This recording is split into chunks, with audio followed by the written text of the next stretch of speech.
കർത്താവിൻ്റെ പരിശുദ്ധ നാമം വാഴ്ത്തപ്പെടുമാറാകട്ടെ. ഈ സ്ഥലത്തിൻ്റെ പേര് മുണ്ടമ്മാണി സ്റ്റോപ്പ്,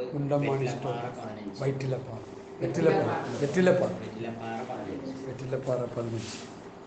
ഈ ദേശത്ത് വന്ന കർത്താവിൻ്റെ വചനവുമായി വന്ന് സാക്ഷിയായി നിൽക്കുവാൻ കർത്താവ് തന്ന വിലപ്പെട്ട സന്ദർഭത്തെ ഓർത്ത് നിങ്ങളോട് സ്തോത്രം ചെയ്യുന്നു. ബഹുമാനപ്പെട്ട മത്തായി പാസ്റ്ററിനും കുടുംബത്തിനും സഭയിലെ വിശ്വാസികൾക്കും വേഗം വരുന്ന യേശുക്രിസ്തുവിന്റെ നാമത്തിൽ എൻ്റെ സ്നേഹവന്ദനം. നിങ്ങളെയൊക്കെ ഒന്ന് കാണുവാനും ദൈവത്തിൻ്റെ മുൻപിൽ ഒരുമിച്ചായിരിക്കാനും ദൈവം ഒരു അവസരം നടന്നുകൊണ്ട് നമ്മളോട് സ്തോത്രം. ഇത് യാദർച്ഛികമല്ല, ദൈവത്തിൻ്റെ ഹിതപ്രകാരമാണ് എന്ന് ഞാൻ പൂർണ്ണമായി വിശ്വസിക്കുന്നു. സ്തോത്രം. കർത്താവിൻ്റെ വരവ് അടുത്തിരിക്കുന്ന നാളുകളാണ് നമ്മൾ ആയിരിക്കുന്ന ഈ കാലഘട്ടം. കർത്താവ് തൻ്റെ ശിഷ്യന്മാരോട് പറഞ്ഞൊരു ഭാഗം, ആകാശത്ത് കാർമേഘം ഉണ്ടാകുമ്പോൾ മഴ വരുന്നു, ഭാവഭേദങ്ങളെ വിവേചിക്കുവാൻ നിങ്ങൾക്ക് കഴിയുന്നുവെങ്കിൽ ഈ കാലഘട്ടത്തെ വിവേചിക്കാൻ കഴിയാത്തത് എന്ത് എന്ന് കർത്താവ് ശിഷ്യന്മാരോട് ചോദിച്ച ഭാഗം സ്തോത്രം ഇന്ന് പകൽക്കാലം ഈ പ്രഭാതത്തിൽ ഒരാലോചന പോലെ കർത്താവ് നമുക്ക് തരികയാണ്. ഈ കാലഘട്ടങ്ങളെ വിവേചിച്ച് മനസ്സിലാക്കി കർത്താവിൻ്റെ വരവിന് വേണ്ടി ഒരുങ്ങേണ്ട ഉത്തരവാദിത്വം നമ്മളിൽ നിക്ഷിപ്തമായി. അതിന് നമ്മൾ കൃത്യവിലോപം വരുത്തിയാൽ അതിൻ്റെ നഷ്ടം നികത്താനാവാൻ പറ്റാത്തതാണ് എന്ന് നമ്മൾ മനസ്സിലാക്കുക. ഈ വാക്കുകളുടെ ഗൗരവം നിങ്ങൾ മനസ്സിലാക്കുക.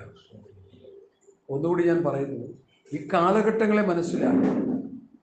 ദൈവവചനത്തിൻ്റെ പ്രാവചനിക നിവൃത്തികൾ വേഗത്തിൽ സംഭവിച്ചുകൊണ്ടിരിക്കുന്നു.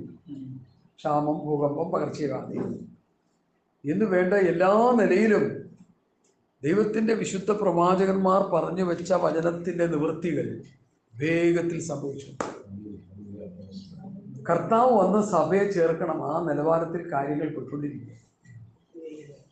അപ്പം നമ്മൾ ഇനിയിപ്പോൾ ചെയ്യേണ്ടത് ഒരുങ്ങുക, ഉണരുക, സദാകാലം ഉണർന്നും പ്രാർത്ഥിച്ചുകൊണ്ടിരിക്കുക.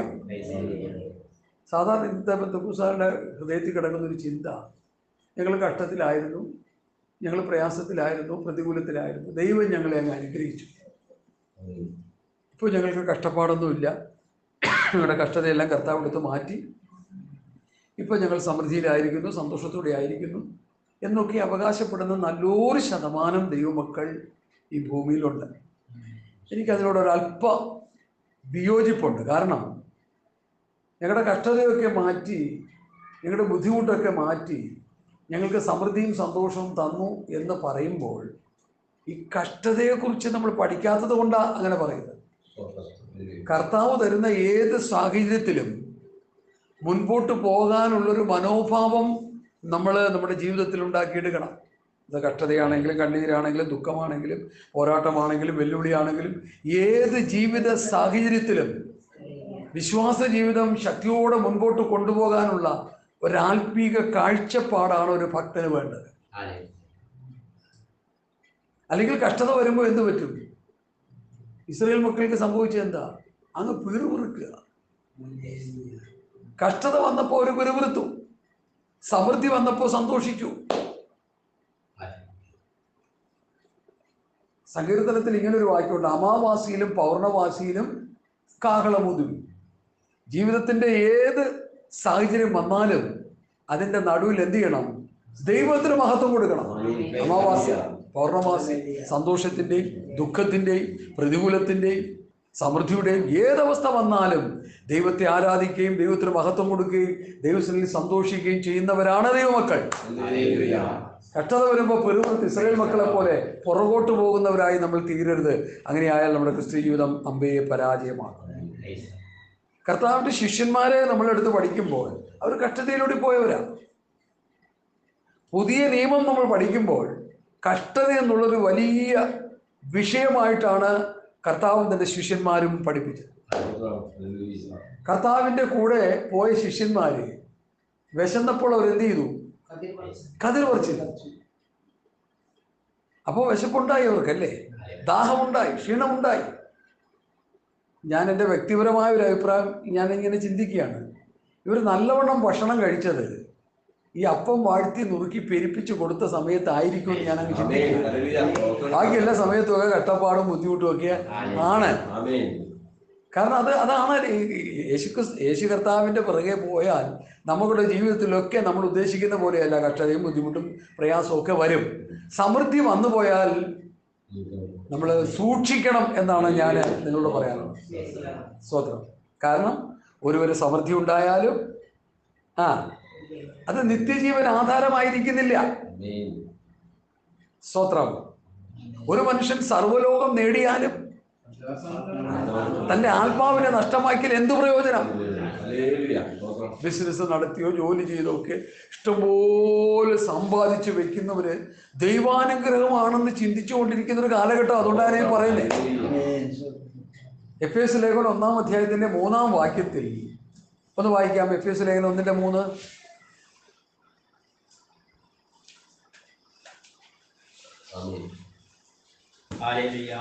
വായിച്ചു.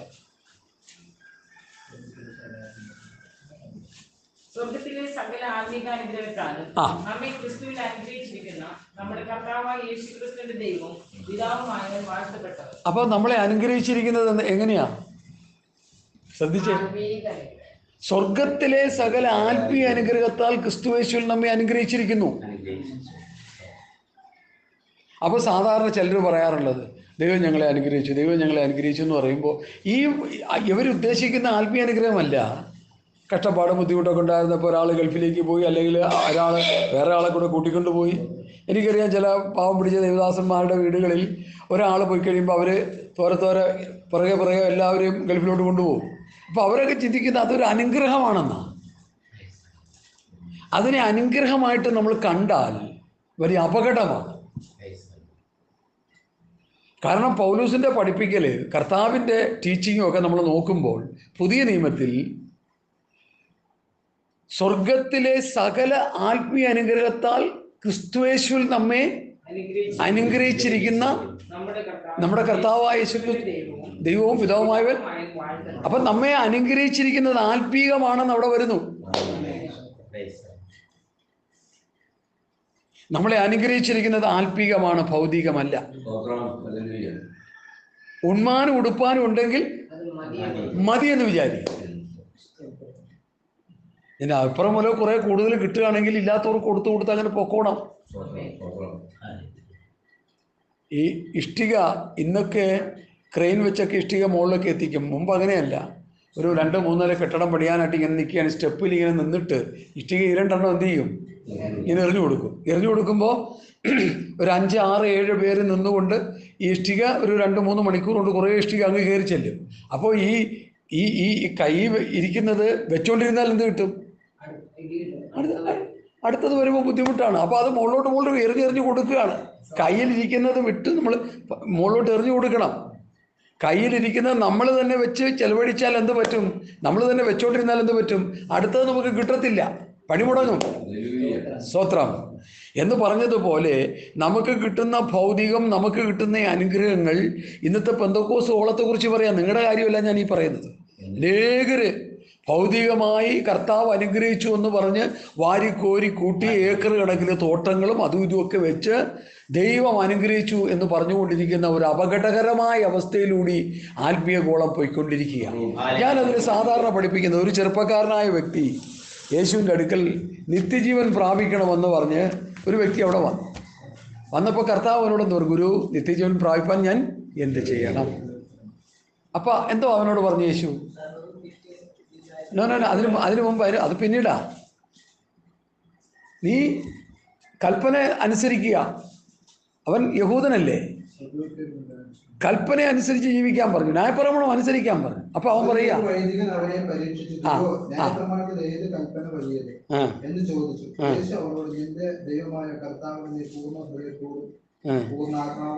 സ്വത്രം മനസ്സോടും സ്നേഹിക്കണം, ഇതാവുന്നു വലിയതും ഒന്നാമത്തേതുമായ കൽപ്പന.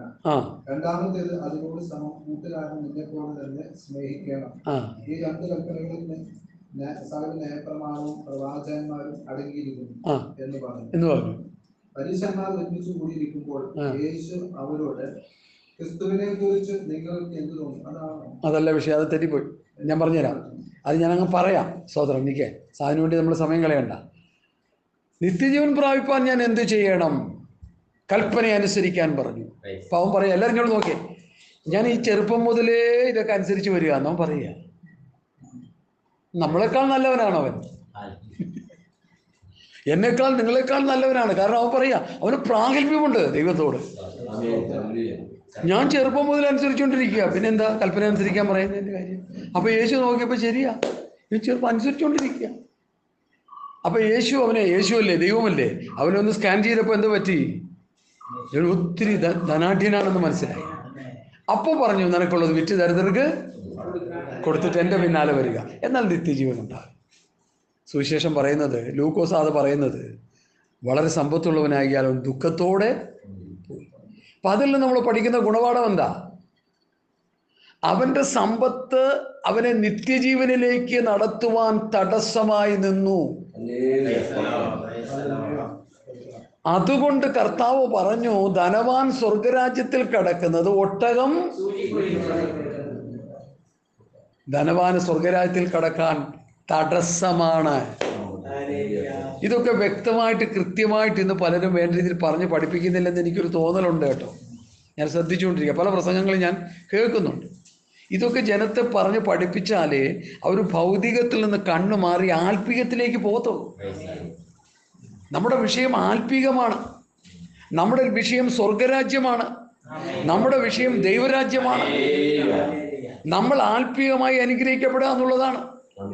പലസ്തീൻ നാട്ടിലെ ശിഷ്യന്മാര് എന്ത് തിന്നും, എന്ത് കുടിക്കും, എന്തുടുക്കുമെന്ന് വിചാരപ്പെടരുത്. ആദ്യം എൻ്റെ രാജ്യം നീതി അന്വേഷിപ്പിൻ, അതോടെ നിങ്ങൾക്ക് ആവശ്യമുള്ളതൊക്കെ എന്താണെങ്കിലും, അതിൽ വീടുണ്ടാകാം, വാഹനമുണ്ട്, എല്ലാം ഉണ്ട്. അവർക്ക് ആവശ്യമുള്ളതൊക്കെ കൊടുക്കും. നമുക്ക് ആവശ്യമുള്ളതെല്ലാം കർത്താവ് തരും. ആവശ്യത്തിലധികം തന്നാൽ അപകടമാണെന്ന് ചിന്തിക്കുന്ന വിശ്വാസികൾ വളരെ കുറവാണ് എൻ്റെ ചിന്ത. കാരണം നിന്റെ നിക്ഷേപമുള്ളിടത്ത് നിന്റെ ഹൃദയം ഇരിക്കും. കള്ളന്മാർ തുറന്നു മോഷ്ടിക്കുകയും പുഴുവരിക്കുകയും തുരുമ്പെടുക്കുകയും ചെയ്യുന്ന ഭൂമിയിൽ നിക്ഷേപം സ്വരൂപിക്കരുത്. കള്ളന്മാർ തുറന്നു മോഷ്ടിക്കാത്ത, പുഴുവരിക്കാത്ത, തുരുമ്പെടുക്കാത്ത സ്വർഗത്തിൽ നിക്ഷേപം സ്വരൂപിച്ചു. മത്തായി പാസ്റ്റർ ഇവിടെ പ്രാർത്ഥിച്ചപ്പോൾ ഒരു വാചകം പറഞ്ഞ് ഞാൻ ശ്രദ്ധിച്ചു കേട്ടു. കർത്താവേ, ഞങ്ങളോട് സംസാരിക്കണം, ഒന്നും മറച്ചു വയ്ക്കാതെ വ്യക്തമായി കൃത്യമായി സംസാരിക്കും. അതെ, കർത്താവിൻ്റെ വചനം നമ്മോട് സംസാരിച്ചുകൊണ്ടിരിക്കുക, വ്യക്തമായിട്ട് കൃത്യമായി സംസാരിച്ചു കൊണ്ടിരിക്കുക. നമ്മുടെ ഹൃദയത്തിൻ്റെ ആഗ്രഹങ്ങൾക്കനുസരിച്ച് ദൈവം പ്രവർത്തിക്കണമെന്ന് നമ്മൾ ചിന്തിച്ചാൽ അപകടം. ദൈവ ഇഷ്ടത്തിനനുസരിച്ച് ജീവിക്കാൻ നമ്മൾ സമർപ്പിച്ചു കൊടുക്കുക. അത് കഷ്ടതയാണെങ്കിലും ബുദ്ധിമുട്ടാണെങ്കിലും സമൃദ്ധിയാണെങ്കിലും ഞെരുക്കം എന്താണെങ്കിലും, കർത്താവേ, അങ്ങേ പിൻപറ്റുവാൻ ഞാൻ എന്നെ സമർപ്പിക്കുന്നു. അങ്ങയുടെ വരവിന് വേണ്ടി ഒരുങ്ങിയിരിക്കുവാൻ, സ്വർഗരാജ്യം പ്രാപിക്കുവാൻ, നിത്യരാജ്യം പ്രാപിക്കുവാൻ ഞാനിതാ എന്നെ സമർപ്പിക്കുന്നു. അതിനിടയിൽ എന്തു വന്നാലും, എന്തെല്ലാം വന്നാലും കർത്താവിൻ പിന്നാലെ സന്തോഷത്തോടെ ഞാൻ യാത്ര ചെയ്യും. ആരുടെയാ? കൊച്ചുകുഞ്ഞുദേശിയുടെ പ്രതിഷ്ഠയാ. ഇന്നത്തെ ആ പാട്ട് പാടാൻ പ്രാഗൽഭ്യമുള്ള എത്ര ദൈവമക്കളുണ്ട്.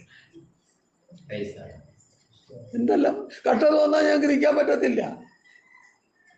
ഈ കഷ്ടത വന്ന് പിറുപിറുത്തോണ്ടല്ലേ ലക്ഷ്യസ്ഥാനത്ത് എത്താതെ മരുഭൂമിയിൽ പട്ടുപോയൊരു ഇസ്രായേൽ മക്കൾ. കഷ്ടതയുടെ നടുവിൽ വന്നപ്പോൾ പിറുപിറുത്ത് മിസ്രൈമിൽ സ്ഥലമില്ലാഞ്ഞിട്ടോ ഈ മരുഭൂമി കൊണ്ടുവന്ന് നിങ്ങളെ കൊല്ലാൻ കൊണ്ടു മോശയോട് അങ്ങ് പിറുപിറുത്ത് ആ മോശ നടത്തിപ്പുകാരൻ അവനും പോയി, ജനവും പോയി, എല്ലാം പോയി. നടത്തിപ്പുകാരൻ സെൻട്രൽ പാസ്റ്റർ പോലും കനാൻ ദേശം കാണാൻ പറ്റാണ്ടായിപ്പോയി. ശരിയല്ലേ ഞാൻ പറയുന്നത്? ഇടയ്ക്ക് വെച്ച് ആളെ മാറ്റി വേറൊരാളെ സംഗതി പ്രാർത്ഥിച്ചാക്കേണ്ട ഗതികെട്ട അവസ്ഥയിലേക്ക് കാര്യങ്ങൾ മാറിയില്ലേ? എന്താ സംഭവിച്ചത്?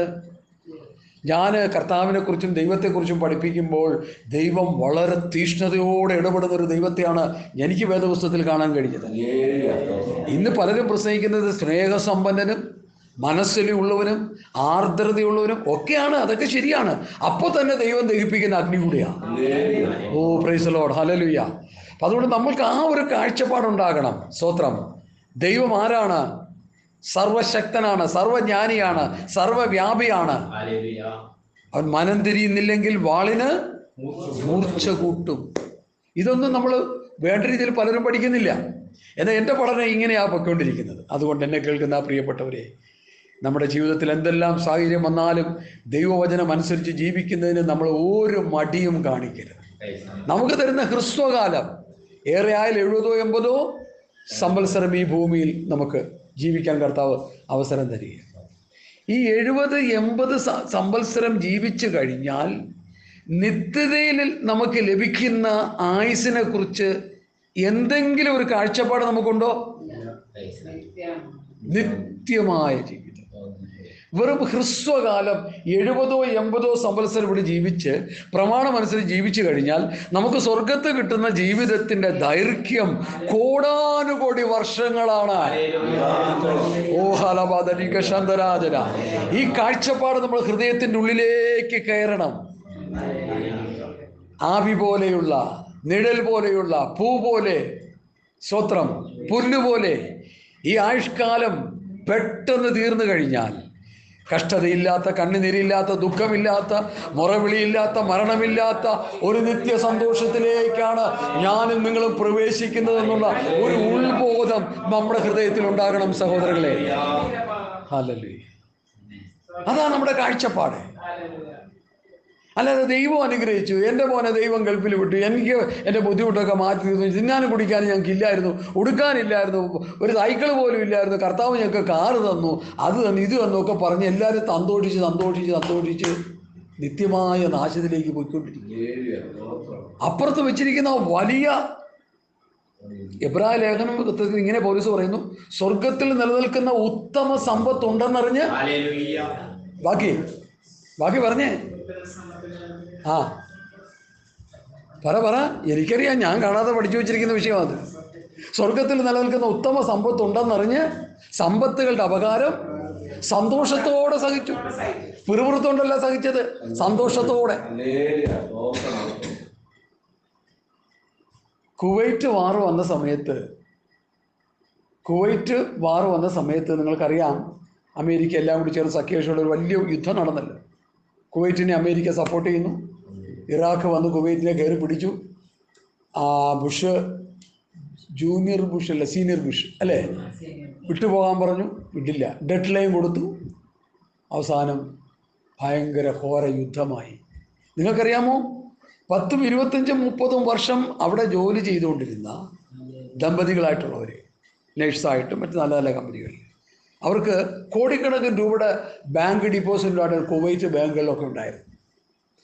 ഈ പണം മുഴുവൻ അവർക്ക് നഷ്ടമായി. ഒരു കർത്താവിൻ്റെ ദാസൻ പറഞ്ഞത് എനിക്ക് വളരെ, ഞാനത് ക്യാച്ച് ചെയ്ത് എൻ്റെ ഹൃദയത്തിൽ വെച്ചു. അങ്ങനെ ആയുസ് മുഴുവൻ 10, 25, 30 വർഷം അവിടെ കിടന്ന് അധ്വാനിച്ച പണം മുഴുവൻ യുദ്ധം വന്നപ്പോൾ ബാങ്കെല്ലാം പോയി. ബാങ്കെല്ലാം അവർ പൊടിച്ച് ഇടിച്ച് നശിപ്പിച്ച് കളഞ്ഞു. അതിൻ്റെ റെക്കോർഡും പോയി, എല്ലാം പോയി. ഈ ദമ്പതികളായിട്ടുള്ള പ്രായം 10, 50, 55 വയസ്സൊക്കെ ഉള്ള പ്രായമുള്ള ഈ അച്ചായനും ചായത്തിമാരൊക്കെ എന്ത് ചെയ്യുന്നറിയോ, മാറത്ത് നെഞ്ചത്തടിച്ച് കരയാനില്ല. ഞങ്ങളുടെ അധ്വാന ഫലം മുഴുവൻ പോയി, ഇനി ഞങ്ങൾ എങ്ങനെ ജീവിക്കും? കുറച്ച് വിശ്വാസികൾ മാത്രമേ സമ്പത്തുകളുടെ അപകാരം സന്തോഷത്തോടെ സഹിച്ചതുള്ളൂ. ദൈവവചന ഉള്ളിലുള്ളവരെ, ഭാവിയെക്കുറിച്ചുള്ള പ്രത്യാശയുള്ളവരെ, സ്വർഗരാജ്യത്തെക്കുറിച്ചും ദൈവരാജ്യത്തെക്കുറിച്ചും കാഴ്ചപ്പാടുള്ള ചില പ്രിയപ്പെട്ടവർ എന്ത് ചെയ്തു? സ്വർഗത്തിൽ നിലനിൽക്കുന്ന ഉത്തമ സമ്പത്തുണ്ടെന്നറിഞ്ഞ് സമ്പത്തുകളുടെ അപകാരം സന്തോഷത്തോടെ അവർ സഹിക്കാനിടയായി. നമ്മുടെയൊക്കെ വ്യക്തിപരമായ ജീവിതത്തിൽ ഇങ്ങനെയുള്ള അവസ്ഥകൾ വന്നാൽ എന്തായിരിക്കും നമ്മുടെ അവസ്ഥ? അതുകൊണ്ട് ഇന്ന് പകൽക്കാലം ഒരു ആത്മീക ദൃഷ്ടി പ്രകാശിപ്പിച്ച് സ്വർഗീയമായ അനുഗ്രഹങ്ങളും ആത്മീകമായ അനുഗ്രഹങ്ങളും ഈ ഭൂമിയിൽ പ്രാപിച്ച് നിത്യതയ്ക്ക് വേണ്ടി ഒരുങ്ങുന്ന ഒരു ക്രിസ്ത്യ ജീവിതത്തിൻ്റെ ഉടമകളായി തീരുവാൻ നമുക്ക് ഇന്ന് പൽക്കാലം സമർപ്പിച്ചു കൊടുക്കാൻ ദൈവം. അതിന് തടസ്സമായി നിൽക്കുന്ന ഘടകങ്ങൾ ഏതാണെങ്കിലും മുറിച്ച് മാറ്റി ആ നിത്യതയ്ക്ക് വേണ്ടി ഓടുന്ന ഓട്ടക്കളത്തിലായിരിക്കുവാൻ ദൈവം നമ്മെക്കുറിച്ച് ആഗ്രഹിക്കുന്നു. പ്രിയമുള്ളവരെ, സ്തോത്രം. അല്ലാതെ ഈ ലോകത്തിൻ്റെ ഭൗതികത്തിൻ്റെ പുറകെ ഓടുന്നവരല്ല നമ്മൾ. സ്തോത്രം. അത് നമുക്ക് കിട്ടിയാലായി, കിട്ടിയില്ലായി. ഉണ്ടെങ്കിൽ സന്തോഷം, ഇല്ലെങ്കിൽ സന്തോഷം. അതല്ല നമ്മുടെ ലക്ഷ്യം. നമ്മുടെ ലക്ഷ്യം എന്തായിരിക്കണം? ദൈവരാജ്യം. നമ്മുടെ ലക്ഷ്യം എന്തായിരിക്കണം? സ്വർഗരാജ്യം. പൗലോസിൻ്റെ പ്രസംഗം ഞാൻ പഠിച്ചു നോക്കിയിട്ട് എനിക്ക് ഏറ്റവും ഇഷ്ടമുള്ള ഒരു ക്യാരക്ടറാണ് അപ്പോസ്തലനായ പൗലോസ്. പുതിയ നിയമസഭ ഏറ്റവും കൂടുതൽ ഉപദേശം തരുന്ന പൗലോസാണ്. അപ്പോൾ പൗലോസ് പ്രവൃത്തി പുസ്തകം 28 നമ്മൾ പഠിച്ചു വരുമ്പോൾ പൗലോസ് ദൈവരാജ്യത്തെക്കുറിച്ച് പ്രസംഗിച്ചു. പെട്ടെന്ന് ആ വേദഭാഗം നമുക്കൊന്ന് വായിക്കാം. പ്രവൃത്തി പുസ്തകം 28 അധ്യായം എല്ലാവരും എടുത്താട്ടെ. അതിന്റെ 23 വാക്യം വായിക്കാം. ഒരു ദിവസം നിശ്ചയിച്ചിട്ട് പലരും അവന്റെ പാർപ്പിടത്തിൽ അവന്റെ അടുക്കൽ വന്നു. അവരോട് അവൻ ദൈവരാജ്യത്തിന് സാക്ഷ്യം പറഞ്ഞു. മോശയുടെ ന്യായപ്രമാണവും പ്രവാചക പുസ്തകങ്ങളും ആധാരമാക്കി യേശുവിനെ കുറിച്ച് അവർക്ക് ബോധം വരുമാറ് രാവിലെ തുടങ്ങി സന്ധ്യ വരെ വിവരിച്ചു. അവൻ പറഞ്ഞത് ചിലർ വിശ്വസിച്ചു, ചിലർ വിശ്വസിച്ചില്ല. അവർ തമ്മിൽ യോജിക്കാതെ പോകുമ്പോൾ പൗലോസ് അവരോട് വാക്ക് പറഞ്ഞത്, നിങ്ങൾ ചെവി കൊണ്ട് കേട്ടിട്ടും ഗ്രഹിക്കാതിരിക്കും, കണ്ണുകൊണ്ട് കണ്ടിട്ടും കാണാതിരിക്കും, കണ്ണുകൊണ്ട് കാണാതെയും ചെവി കൊണ്ട് കേൾക്കാതെയും ഹൃദയം കൊണ്ട് ഗ്രഹിച്ച് മനം തിരിയാതെയും ഞാൻ അവരെ സൗഖ്യമാക്കാതെയും ഇരിക്കേണ്ടതിന് ഈ ജനത്തിന്റെ ഹൃദയം തടിച്ചിരിക്കുന്നു. അവരുടെ ചെവി കേൾപ്പാൻ മന്ദമായിരിക്കുന്നു, അവരുടെ കണ്ണ് അടച്ചിരിക്കുന്നു എന്ന് ഈ ജനത്തിന്റെ അടുക്കൽ പോയി പറയുക എന്നിങ്ങനെ പരിശുദ്ധാത്മാവ് യെശയ്യാ പ്രവാചകൻ മുഖാന്തരം നിങ്ങളുടെ പിതാക്കന്മാരോട് പറഞ്ഞിരിക്കുന്നത് ശരി തന്നെ. ആകയാൽ ദൈവം തന്റെ ഈ രക്ഷ ജാതികൾക്ക് അയച്ചിരിക്കുന്നു, അവർ കേൾക്കും എന്ന് നിങ്ങൾ അറിഞ്ഞുകൊള്ളുന്നു. അപ്പൊ യഹൂദന്മാരോടാണ് പൗലോസ് വാദിച്ചത്, സംസാരിച്ചത് ദൈവരാജ്യത്തെക്കുറിച്ച്. അപ്പൊ അവരത് തട്ടിക്കളഞ്ഞപ്പോ പൗലോസ് പറയുക, ആകയാൽ ദൈവം ഈ രക്ഷ ജാതികൾക്ക് അയച്ചിരിക്കുന്നു. ഇനി അടുത്ത വാക്യം കൂടി വായിച്ചേ. അവൻ കൂലിക്ക് വാങ്ങിയ വീട്ടിൽ 2 സംവത്സരം മുഴുവൻ പാർത്തു. തന്റെ അടുക്കൽ വരുന്നവരൊക്കെയും കൈകൊണ്ട് പൂർണ്ണ പ്രാഗൽഭ്യത്തോടെ വിഘ്നം കൂടാതെ ദൈവരാജ്യം പ്രസംഗിച്ചു. അപ്പൊ 2 ഭാഗത്തും ദൈവരാജ്യം പ്രസംഗിച്ചു.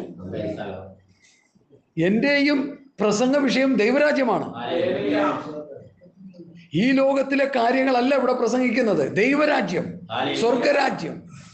അതിലേക്ക് പോകാനുള്ള ശുദ്ധീകരണത്തിന്റെ ദൂതാണ് നമ്മൾ പഠിക്കാൻ പോകുന്നത്. ചുമ്മാ ദൈവരാജ്യം കിട്ടത്തില്ലല്ലോ. ദൈവപുത്രനായ യേശുക്രിസ്തുവിലൂടെ നമുക്ക് തന്റെ രക്തം മുഖാന്തരം സ്വർഗത്തിലേക്ക് പോകാൻ ഒരു പുതുവഴി തുറന്നു. എബ്രായലേഖനം 10 അധ്യായം പഠിക്കുമ്പോൾ അങ്ങനെയാ, ജീവനുള്ള ദൈവത്തിന്റെ പുത്രനായ യേശുക്രിസ്തുവിലൂടെ ഒരു പുതുവഴി നമുക്ക് തുറന്നു തന്നു. ആ പുതുവഴിയിലൂടെ യാത്ര ചെയ്ത് മുമ്പോട്ട് പോയാലേ അങ്ങ് എത്തത്തുള്ളൂ. അതാണ് ആ ഉപദേശമാകുന്ന വഴി. അപ്പൊ പൗലോസിന്റെ പ്രസംഗം ദൈവരാജ്യം, 2 ഭാഗത്തും ദൈവരാജ്യം, യേശുക്രിസ്തുവിനെ കുറിച്ചുള്ള ഉപദേശം. ഇന്നത്തെ പൗലോസുമാരുടെ പ്രസംഗം എന്തൊക്കെയാണ്? നിങ്ങൾ തന്നെ വിലയിരുത്തിക്കൊള്ളുക, ഞാൻ ആരെയും വിമർശിക്കുന്നില്ല. ഒരു കാര്യം ഞാൻ പറയാം, ഏത് ശുശ്രൂഷകനാണെങ്കിലും അവർ പ്രസംഗിക്കേണ്ടത് ദൈവരാജ്യമായിരിക്കണം, സ്വർഗരാജ്യമായിരിക്കണം, നിത്യതയെക്കുറിച്ചായിരിക്കണം. ഇവിടെ എന്തെങ്കിലും കിട്ടും, ഇവിടെ എന്തെങ്കിലും കിട്ടുമെന്ന് പ്രസംഗിച്ചു കിടന്നാൽ വിശ്വാസികളെല്ലാം ഇവിടെ കിട്ടുന്ന കാര്യത്തിന്റെ പുറകെ പോകും. ദൈവരാജ്യത്തെക്കുറിച്ച് പ്രസംഗിച്ചുകൊണ്ടിരുന്നാൽ അയ്യോ അതെങ്ങനെ പ്രാപിച്ചെടുക്കാമെന്ന് അതിൻ്റെ പുറകെ മനുഷ്യൻ പോയിക്കൊണ്ടിരിക്കും. നമ്മൾ അങ്ങനെ പോണമെന്നാണ് ഇന്ന് പിൽക്കാലം കർത്താവ് നമ്മെക്കുറിച്ച് ആഗ്രഹിക്കുന്നത്. Hallelujah, hallelujah. കർത്താവിൻ്റെ വരമായി ലോക സംഭവങ്ങൾ വിളിച്ചറിയിക്കുന്നു. ക്ഷാമം, ഭൂകമ്പം, പകർച്ചവ്യാധി, യുദ്ധങ്ങൾ, ജാതിയോടും രാജ്യം രാജ്യത്തോടും. നിങ്ങൾക്കറിയാമോ, ഈ യുദ്ധം, ഇസ്രയേലും പലസ്തീനുമായിട്ടുള്ള യുദ്ധം നടന്ന് അവസാനം എങ്ങനെ ഈ യുദ്ധം മുമ്പോട്ട് പോയിക്കൊണ്ടിരിക്കുന്നത്? ഇറാനും പാകിസ്ഥാനും കൂടി അടിക്കുക, ജാതിയോട് അടിക്കുക, രാജ്യത്തോടെ. ഇറാഖിൻ്റെ ഉള്ളിൽ തന്നെ 2 ചേരി, ഷിയയും സുന്നിയും കൂടി ചേർന്ന് അവിടെ നടന്നുകൊണ്ടിരിക്കുക. രാജ്യത്തോട് യുദ്ധം ചെയ്യുക. ഒരു ജാതി തന്നെ അതേ സെയിം ജാതിയോട് യുദ്ധം ചെയ്യുക. ഇതെല്ലാം പ്രവചന നിവൃത്തിയാണ്. ഇതൊക്കെ കാണുമ്പോൾ നമ്മൾ ഓർത്തുകൊള്ളണം, നമ്മുടെ വീണ്ടെടുപ്പ് അടുത്തു, തലകളെ ഉയർത്തുക. Hallelujah, hallelujah. ഇവിടെ ആൾ കുറവെന്നുള്ളതല്ല വിഷയം. നമ്മളുള്ളത് എത്രയും പേരാണെങ്കിൽ ഇത്രയും പേര് ദൈവരാജ്യത്തെക്കുറിച്ചൊരു ദർശനത്തോടെ ഇന്ന് പൽക്കാലം കൂടെ കടന്നു പോകാനിടയായിരിക്കും. ഓ ഹല്ലേലൂയ. ഈ ലോക ജീവിതം കഷ്ടപ്പാടുകളും ബുദ്ധിമുട്ടുകളും പ്രയാസങ്ങളും നിറഞ്ഞതാണ്. എന്നാൽ സ്വർഗരാജ്യത്തിലെ ജീവിതം നിത്യമായ സന്തോഷമാണ് ഇവിടെ നമുക്കുള്ളത്. എൻ്റെ ശരീരത്തിൽ രോഗങ്ങളൊക്കെ ഉണ്ട്, ഇഷ്ടംപോലെ രോഗങ്ങളുണ്ട്, എനിക്കറിയത്തില്ല എന്തൊക്കെ ഉണ്ട്. എന്നോട് ഇടയ്ക്കിടയ്ക്ക് ഒരു സഹോദരി വിളിച്ചു പറയും, ഇടയ്ക്കിടയ്ക്ക് ഒന്ന് ടെസ്റ്റ് ചെയ്യണമെന്ന് പറയും, ഒരു പരിശോധിക്കണമെന്ന് പറയും. അപ്പം ഞാൻ ആ പുള്ളിക്കാരോട് പറഞ്ഞു, ഞാൻ പരിശോധിച്ചുകൊണ്ടിരിക്കുകയാണ്. അപ്പോൾ അതെന്താ അങ്ങനെ പരിശോധിക്കുന്നു? വചനത്തിലൂടെ. ഈ നശിച്ചു പോകുന്ന ഈ മണ്ണാങ്കട്ടയ്ക്ക് വേണ്ടിയുള്ള പരിശോധനയല്ല നിങ്ങൾ ചെയ്യുന്നതിന് കാര്യം. ഞാനതിനെ എനിക്കൊരു എൻ്റെ വിഷനാണ് ഞാൻ പറയുന്നത്. എൻ്റെ ആത്മീയ മനുഷ്യൻ വളർന്നു വരുന്നോ, ദൈവമായിട്ടുള്ള ബന്ധത്തിലായിരിക്കുന്നു എന്ന് ഞാൻ പരിശോധിച്ചുകൊണ്ടിരിക്കുക. ദൈവവചന വ്യവസ്ഥപ്രകാരം ഞാൻ ജീവിക്കുന്നോ, കർത്താവിൻ്റെ ഒരു വേണ്ടി ഒരുങ്ങിക്കൊണ്ടിരിക്കുന്നോ, വചനം പറയുന്ന ഉപദേശങ്ങളൊക്കെ ഞാൻ അനുസരിക്കാനായി കഴിയുന്നു എന്ന് ഞാൻ പരിശോധിച്ചുകൊണ്ടിരിക്കുക. ആ കുറവുകൾ എവിടെയാണെന്ന് കണ്ടാൽ അത് കണ്ടുപിടിച്ച് പരിഹരിക്കാനുള്ള തന്ത്രപ്പാടിലാണ് ഞാൻ പോയിക്കൊണ്ടിരിക്കുന്നത്. പക്ഷെ ആകുമോ ജീവിക്കുമോ ഇതൊന്നും നമ്മൾ ചിന്തിക്കാറില്ല. സ്തോത്രം. ഒന്നെനിക്കറിയാം, ഈ ശരീരത്തിൽ നിന്ന് മാറ്റപ്പെട്ടാൽ കർത്താവിൻ്റെ ഒരു താമസമെങ്കിൽ വിശുദ്ധന്മാരോടൊപ്പം പോയി ഞാൻ ചേരും. അതല്ല, കർത്താവ് വന്നാൽ ഒരു രൂപാന്തര ശരീരം എനിക്ക് കിട്ടും. ഇതാണ് എൻ്റെ പ്രത്യാശ. ഈ രണ്ട് പ്രത്യാശയായിരിക്കണം നമുക്ക് ഉണ്ടാകേണ്ടത്. ഒന്നുകിൽ രൂപാന്തര ശരീരം, അല്ലെങ്കിൽ ഉയർത്തെഴുന്നേൽപ്പ്. ഈ രണ്ടിലൊരു പ്രത്യാശയില്ലാത്ത ക്രിസ്ത്യാനിയല്ല. പിന്നെ പേരിന് പറയാം ക്രിസ്ത്യാനി എന്ന് പറഞ്ഞുകൊണ്ട് നടക്കാം, പെന്തക്കോസാരെന്ന് പറഞ്ഞുകൊണ്ട് നടക്കാം. പെന്തക്കോസ് കാരെന്ന് പറഞ്ഞാൽ കാരമില്ലാത്ത ഉപ്പ് പോലെയായി മാറി. എത്ര ഉപ്പിട്ടാലും ഈ രുചി അങ്ങോട്ട് വരുന്നില്ല, കാരണം കാരം പോയി. നമ്മളങ്ങനെ ആകരുത് പ്രിയമുള്ളവരെ, നമ്മളങ്ങനെ ആകരുത്. നമ്മൾ കാരമുള്ളവരായി, നമ്മൾ ഉപ്പ് പോലെ രുചിക്കുന്നവരായി. ഈ ഭൂമി മുഴുവൻ കഴിച്ചു കിടക്കുകയാണ്. ഈ ഭൂമി മുഴുവൻ അന്ധകാരത്തിൽ കിടക്കുകയാണ്.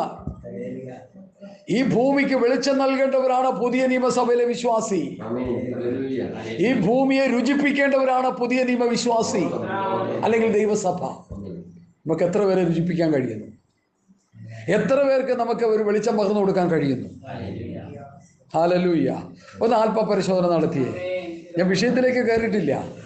ഇതിന് ടൈറ്റിൽ പോലൊരു മെസ്സേജായിട്ട് ഹൃദയത്തിൽ കർത്താവ് തന്നെ പറഞ്ഞുകൊണ്ടിരിക്കുന്നത്. എത്ര പേർക്ക് നമ്മൾ രുചിക്കുന്ന ഒരു അനുഭവം ഷെയർ ചെയ്ത് കൊടുക്കാൻ പറ്റും? എത്ര പേർക്ക് നമ്മളിലുള്ള പ്രകാശം അവരിലേക്ക് ഒന്ന് പകർന്നു കൊടുക്കാൻ കഴിയും? ചന്ദ്രൻ പ്രകാശിക്കുന്നില്ല. സൂര്യന്റെ വെളിച്ചം ചന്ദ്രനിൽ അടിച്ചിട്ടാണ് ചന്ദ്രൻ പ്രകാശിക്കുന്നതാണ് ശാസ്ത്രം പറയുന്നത്. അതുപോലെ കർത്താവിന്റെ പ്രകാശം നമ്മിൽ അടിച്ചിട്ടാണ് നമ്മൾ പ്രകാശിക്കേണ്ടത്. സ്വയമേ പ്രകാശിക്കാൻ നമുക്ക് കഴിയത്തില്ല. സ്വയം ഒരാൾക്കും പ്രകാശിക്കാൻ കഴിയത്തില്ല. കർത്താവിന്റെ പ്രകാശധാരകളായി തീരണം. അതുകൊണ്ടാണ് കർത്താവ് ശിഷ്യന്മാരോട് പറഞ്ഞത്, നിങ്ങൾ ലോകത്തിന്റെ വെളിച്ചം, നിങ്ങൾ ഭൂമിയുടെ ഉപ്പ്. നമ്മൾ വെളിച്ചമുണ്ടോ? നമ്മളിൽ ഉപ്പ് രസമുണ്ടോ? നമ്മളിൽ ആത്മീകമായ രുചി വല്ലതും ഉണ്ടോ? നമ്മുടെ അടുക്കൽ വരുന്നവർ കഷ്ടപ്പാടും ബുദ്ധിമുട്ടും പ്രയാസങ്ങളുമായിട്ട് വരുന്നവർ ദൈവവചനം പറഞ്ഞവരെ ആശ്വസിപ്പിക്കുവാൻ, അയ്യോ ഞാൻ ആ പ്രിയ സഹോദരനുമായിട്ട് അല്പസമയം സംസാരിച്ചപ്പോൾ എനിക്കങ്ങ് സന്തോഷമായി, എൻ്റെ കഷ്ടതകളെല്ലാം മാറി, എൻ്റെ ബുദ്ധിമുട്ടുകളെല്ലാം മാറി, എനിക്ക് വലിയൊരു സമാധാനം കിട്ടിയെന്ന് ആരെങ്കിലും പറയാൻ നമുക്കിടയായി തീർന്നോ? അങ്ങനെയെങ്കിൽ നമ്മൾ രക്ഷപ്പെട്ടു. നമ്മളിൽ എന്തോ ഉണ്ട് കൊടുക്കാൻ. കർത്താവ് ശിഷ്യന്മാരോട് പറഞ്ഞു, നിങ്ങളവർക്ക് ഭക്ഷിപ്പാൻ കുടിപ്പീൻ. ശിഷ്യന്മാരെന്ത് പറഞ്ഞു? ഞങ്ങളിലൊന്നും ഇല്ലെന്ന്. അപ്പോ അന്തർവേശമാണെന്ന് തോന്നുന്നു അല്ലേ? ഇങ്ങനെ നോക്കിയെടുക്കുക, വല്ലവൻ്റെ കയ്യിൽ വല്ലതും ഇരിപ്പുണ്ടോന്ന്. അവർ വാലൻ്റെ ഇരിക്കുന്നത് കണ്ടിട്ടുണ്ട്. അത് ഇവിടെ 2 അപ്പം ഇരിപ്പുണ്ടെന്ന് പറഞ്ഞു. ആദ്യം കൊണ്ടുവരാൻ പറഞ്ഞു. അത് വാഴ്ത്തി കൊടുത്ത് കർത്താവ് പ്രവർത്തിച്ച പ്രവൃത്തി നമ്മൾ കാണുന്നുണ്ടല്ലോ. അപ്പൊ അവർക്ക് കൊടുക്കാനില്ല, വല്ലവൻ്റെ കയ്യിൽ ഇരിക്കണം നോക്കിക്കൊണ്ടിരിക്കുക. നമ്മൾ ആ കൂട്ടത്തിൽപ്പെട്ടവരാകരുത്. നമ്മുടെ അടുക്കൽ വരുന്ന കഷ്ടത അനുഭവിക്കുന്ന ബുദ്ധിമുട്ടുന്ന ജാതിമത ഭേദമല്ലേ, ആരെങ്കിലും നമ്മുടെ അടുക്കൽ വന്നാൽ, ഒരു പ്രാർത്ഥന റിക്വസ്റ്റുമായിട്ട് വന്നാൽ, നമ്മൾ അവർക്ക് വേണ്ടി ദൈവത്തിൽ ഇടപെടുമെന്ന് പ്രാർത്ഥിച്ച് അവരുടെ വിഷയങ്ങൾക്ക് മറുപടി കൊടുത്ത് അവരെ സ്വത്രം നമ്മളിൽ നിന്ന് സ്വാന്തനം അനുഭവിച്ച് സന്തോഷം അനുഭവിച്ച് നമ്മളിലുള്ള ദൈവകൃപ, നമ്മളിലുള്ള ആത്മശക്തി, നമ്മളിലുള്ള ആത്മീയ അനുഭവങ്ങൾ അവരിലേക്ക് പകരപ്പെട്ട് അവരുടെ ദുഃഖങ്ങൾ മാറി, അവരുടെ പ്രയാസങ്ങൾ മാറി, അവർ കർത്താവിൽ നിന്നുള്ള സന്തോഷം പ്രാപിച്ച്, അവർ കർത്താവിൻ്റെ വരവിനെ കുറിച്ചുള്ള പ്രത്യാശ പ്രാപിച്ച് അവർ ദൈവമക്കളായി തീരുന്നില്ലെങ്കിൽ നമ്മുടെ ക്രിസ്തീയ ജീവിതം കൊണ്ട് എന്ത് പ്രയോജനം? ഞാൻ വിഷയത്തിലേക്ക് വരികയാണ്. എബ്രായ ലേഖനം 12-ാം അധ്യായത്തിൻ്റെ 1-2 വാക്യങ്ങൾ നമുക്ക് വായിക്കാം. ഞാനിവിടെ പ്രാർത്ഥിച്ചുകൊണ്ടിരുന്നപ്പോൾ, ഇവിടെയല്ല, സവർണ വീട്ടിലിരുന്ന് പ്രാർത്ഥിച്ചുകൊണ്ടിരുന്ന സമയത്ത് ഈ വാദഭാഗമാണ് ചിന്തിക്കാനായിട്ട് കർത്താവിൻ്റെ ഹൃദയത്തിൽ തന്നത്. എബ്രായ ലേഖനം 12-ാം അധ്യായത്തിൻ്റെ വായിച്ചാൽ, എബ്രായ ലേഖനം 12-ാം അധ്യായം. സകല ഭാരവും മുറുകെ പറ്റുന്ന പാപവും വിട്ട് നമുക്ക് മുമ്പിൽ വെച്ചിരിക്കുന്ന ഓട്ടം സ്ഥിരതയോടെ ഓടുക. വിശ്വാസത്തിന്റെ നായകനും പൂർത്തിവെത്തുന്നവനുമായ യേശുവിനെ നോക്കുക. തന്റെ മുമ്പിൽ വെച്ചിരുന്ന സന്തോഷം ഓർത്ത് അവൻ അവമാനം അലക്ഷ്യമാക്കി സഹിക്കുകയും ദൈവസിംഹാസനത്തിന്റെ വലത്തുഭാഗത്തിരിക്കുകയും ചെയ്തു. നിങ്ങളുടെ ഉള്ളിൽ ക്ഷീണിച്ചു കൊടുക്കാതിരിക്കാൻ പാപികളാൽ തനിക്കു നേരിട്ട് ഇങ്ങനെയുള്ള വിരോധം സഹിച്ചവനെ ധ്യാനിച്ചു കൊള്ളുക. മതി നമുക്ക് കണ്ണടച്ച് പ്രാർത്ഥിക്കാം. കർത്താവേ, ഈ വായിച്ച വേദഭാഗത്തെ കർത്താവിൻ്റെ കരങ്ങളിൽ തരുന്നു. ഇതിനെ വാഴ്ത്തി നുറുക്കി ഞങ്ങൾക്ക് തരണമേ. ഇതിൽ നിന്ന് ഭക്ഷിപ്പാൻ ഞങ്ങളെ ബലപ്പെടുത്തണമേ. കർത്താവേ, ഇതിൻ്റെ വചനം ഭക്ഷിച്ച് ബലപ്പെടുവാൻ ഞാൻ നിങ്ങളോട് സംസാരിച്ച വചനങ്ങൾ ആത്മാവും ജീവനുമാകുന്നു കർത്താവ് പറഞ്ഞല്ലോ.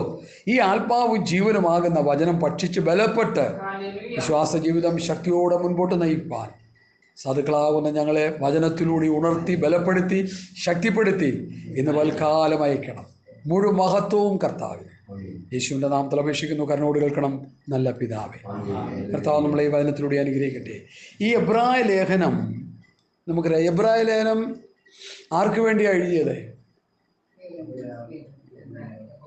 യഹൂദ മതാനുസാരികളായ ജീവിച്ച അവരിൽ നിന്ന് വിശ്വാസത്തിലേക്ക് വന്ന ഒരു കൂട്ടം ദൈവമക്കളായിട്ടുള്ളവർക്ക് വേണ്ടിയാണ് ഈ എബ്രായ ലേഖനം എഴുതുന്നത്.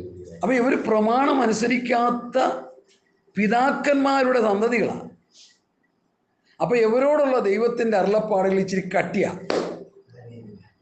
മറ്റു ലേഖനങ്ങളൊക്കെ നമ്മൾ പഠിച്ചു വരുമ്പോൾ ഇച്ചിരി മയപ്പെടുത്തി പൊയ്ക്കൊണ്ടിരിക്കുമ്പോൾ ഇത് ഇച്ചിരി കട്ടിയായിട്ടാണ് കിടക്കും. അതുകൊണ്ടാണ് നമ്മൾ എപ്പോഴും പഠിക്കുന്ന ഭാഗം, സത്യത്തിന് പരിജ്ഞാനം ലഭിച്ച ശേഷം നാം മനഃപൂർവ്വം പാപം ചെയ്താൽ പാപങ്ങൾക്ക് വേണ്ടി ഇനി യാതൊരു യാഗവും വിശേഷിക്കുന്നില്ല എന്ന് പറഞ്ഞ് നിത്യമായ നരകാഗ്നിയിലേക്ക് പോകുമെന്നൊക്കെ പറഞ്ഞ് അത് വേണമെങ്കിൽ ആ ഭാഗം ഒന്നും എടുത്ത് വായിച്ചോ, കുഴപ്പമില്ല. 10:26 മുതൽ എപ്പോഴും പഠിക്കേണ്ട വാക്യം.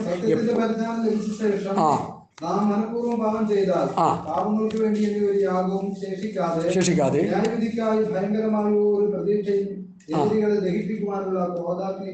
അടുത്ത മോശയുടെ ന്യായപ്രമാണം അനുസരിക്കാത്തവന് കരുണ കൂടാതെ 2-3 സാക്ഷികളുടെ വാമൊഴി കേട്ടോ ശിക്ഷ കൽപ്പിക്കുന്നുവല്ലോ. മോശയുടെ ന്യായപ്രമാണം അനുസരിക്കാത്തവന് എന്ത് സംഭവിച്ചു? കരുണ കൂടാതെ 2-3 സാക്ഷികളുടെ വാമൊഴി കേട്ട് മരണശിക്ഷ കൽപ്പിക്കുന്നു. ഒരുത്തൻ ഞായറാഴ്ച വിറവിറക്കാൻ പോയി. കയറി പിടിച്ചു അവനെ. നീ വിറവിറക്കാൻ പോയോ? അതേ പോയി. ഇവൻ വിറവിറക്കുന്ന ആരെങ്കിലും കണ്ടോ? ഞാൻ കണ്ടു പാസ്റ്റർ, ഞാൻ കണ്ടോ? ശരി. വേറെ ആരെങ്കിലും ഒരാളുകൂടി കണ്ടോ? ഞാനും കണ്ടു. എന്നാ എറിഞ്ഞേക്കാൻ പറഞ്ഞു. അതാണ് അവിടെ പറഞ്ഞിരിക്കുന്നത്. 2-3 സാക്ഷികളുടെ വാമൊഴി കേട്ട് അവനെ കൊല്ലുക ചെയ്തുകൊണ്ടിരുന്നേ. ഈ വേദപുസ്തകത്തിന്റെ പ്രമാണം നമ്മൾ ശരിക്കും പഠിച്ചു കഴിഞ്ഞാൽ നമ്മളെല്ലാം നല്ല ഭക്തന്മാരാണ്, പേടിയുള്ളവരായി മാറും, ദൈവഭയമുള്ളവരായി തീരും. ദൈവഭയം നഷ്ടപ്പെട്ട ഒരു കാലഘട്ടത്തിലാണ് നമ്മൾ ജീവിക്കുന്നത്. ദൈവത്തെ ഭയമില്ല. സഹോദരനെതിരെ കോടതി പോകാൻ ഭയമില്ല. കൂട്ടു സഹോദരനെ ഏതെങ്കിലും നിലയിൽ ഉപദ്രവിക്കാനായിട്ട് ഭയമില്ല അവർക്ക്. എന്തും പറയാം, ഏത് നിലയിലും പ്രവർത്തിക്കാം. ദൈവഭയമില്ല. ഹല്ലേലൂയ. പത്രോസ് പറയുന്നുണ്ട്, നിങ്ങളുടെ പ്രവാസകാലം ഭയത്തോടെ കഴിക്കാൻ. ഇവിടെ മോശയുടെ ന്യായപ്രമാണം അനുസരിക്കാത്തവന് കരുണ കൂടാതെ 2-3 സാക്ഷികളുടെ വാമൊഴി കേട്ട് മരണശിക്ഷ കൽപ്പിക്കുന്നുവല്ലോ. അടുത്ത് അപ്പൊ മോശയുടെ പ്രമാണം അനുസരിക്കാത്തവന് ശിക്ഷ, പുതിയ നിയമത്തിൽ കർത്താവിന്റെ പ്രമാണം അനുസരിക്കാത്തവന് ശിക്ഷ. അതാണ് ഇപ്പൊ വായിക്കാൻ പോകുന്നത്. വായിച്ചാട്ടെ.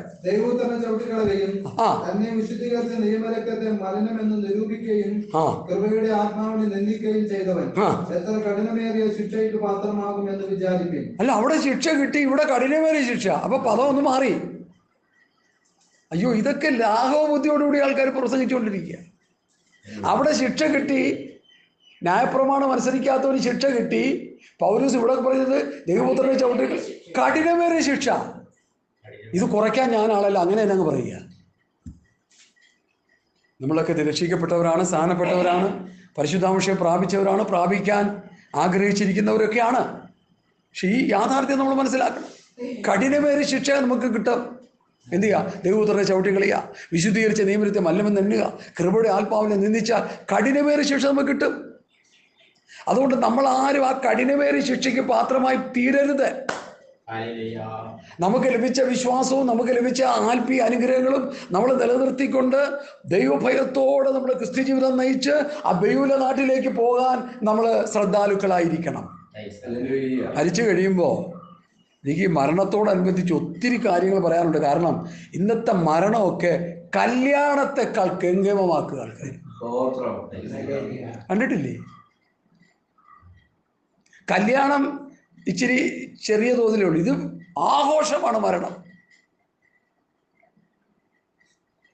വേദപുസ്തകം പഠിച്ചപ്പോൾ പ്രധാനപ്പെട്ട ഭക്തന്മാരൊക്കെ മരിച്ച സമയത്ത് അവർ ഒരാഴ്ച 2 ആഴ്ചയൊക്കെ എന്ത് ചെയ്യുക? ദുഃഖമാചരിച്ചു. ഇവിടെ സന്തോഷിക്കുക. എന്ത് സന്തോഷമാണ്? ഇത് മുടിഞ്ഞു പോയത് നന്നാണെന്നോ അങ്ങനെ സന്തോഷിക്കുകയാണ്. എന്തുവാ ഈ സന്തോഷം? എന്താ ഈ സന്തോഷിക്കാണ്ടിരിക്കുന്നേ?